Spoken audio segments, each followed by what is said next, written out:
লন্ডনে বাংলাদেশের সাবেক শাসক গোষ্ঠী আওয়ামী লীগের ঘনিষ্ঠ দুই ব্যক্তির মালিকানাধীন প্রায় ৯০ মিলিয়ন পাউন্ডের বিলাসবহুল সম্পত্তি জব্দ করেছে ন্যাশনাল ক্রাইম এজেন্সি এনসিএ, যা বাংলাদেশি মুদ্রায় প্রায় ১৫০০ কোটি টাকা। গার্ডিয়ানের এক প্রতিবেদনে এ তথ্য জানা যায়। বাংলাদেশের সাবেক প্রধানমন্ত্রী শেখ হাসিনার শিল্প ও বিনিয়োগ উপদেষ্টা সালমান এফ রহমানের ছেলে আহমেদ শায়ান রহমান ও তার চাচাতো ভাই আহমেদ শাহরিয়ার রহমান যুক্তরাজ্যের আদালতের আদেশে এখন এই ১৫০০ কোটি টাকার সম্পত্তি বিক্রি করতে পারবেন না।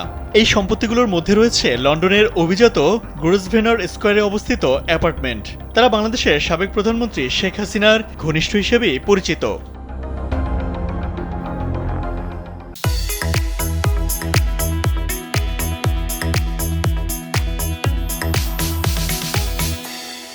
ট্রান্সপারেন্সি ইন্টারন্যাশনাল এবং দ্য গার্ডিয়ানের যৌথ অনুসন্ধানে জানা গেছে, শেখ হাসিনার মিত্রদের যুক্তরাজ্যে প্রায় ৪০০ মিলিয়ন পাউন্ড মূল্যের সম্পত্তি রয়েছে, যার অংশ হিসেবে ৯টি সম্পত্তি জব্দ করা হলো।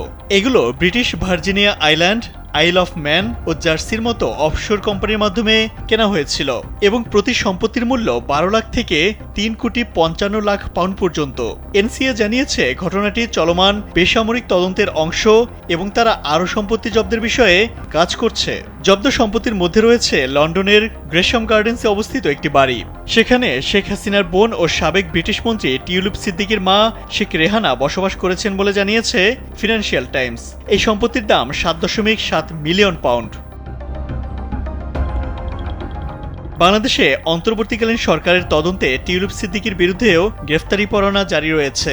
তিনি সিটি মিনিস্টার পদ থেকে সরে দাঁড়িয়েছেন এবং অভিযোগ অস্বীকার করেছেন। ট্রান্সপারেন্সি ইন্টারন্যাশনাল ইউকে নীতি নির্ধারক ডানকান হেমস বলেন, আমরা যুক্তরাজ্যের আইন প্রয়োগকারী সংস্থাগুলোর প্রতি আহ্বান জানাই, তারা যেন অবিলম্বে সন্দেহভাজন সব সম্পত্তি জব্দ করে।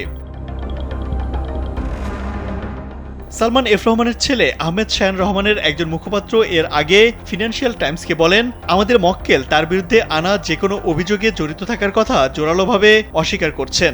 যুক্তরাজ্যের যে কোনো তদন্তে তিনি অবশ্যই সম্পূর্ণভাবে অংশগ্রহণ করবেন। তিনি আরও বলেন, বাংলাদেশে বর্তমানে রাজনৈতিক অস্থিরতা বিরাজ করছে, যেখানে শত শত ব্যক্তির বিরুদ্ধে নানা অভিযোগ আনা হচ্ছে। এটি সবারই জানা। আমরা আশা করি যুক্তরাজ্যের কর্তৃপক্ষ এসব বিষয়ে বিবেচনায় নেবে। ইমতিয়াজ আহমেদ, কালবেলা।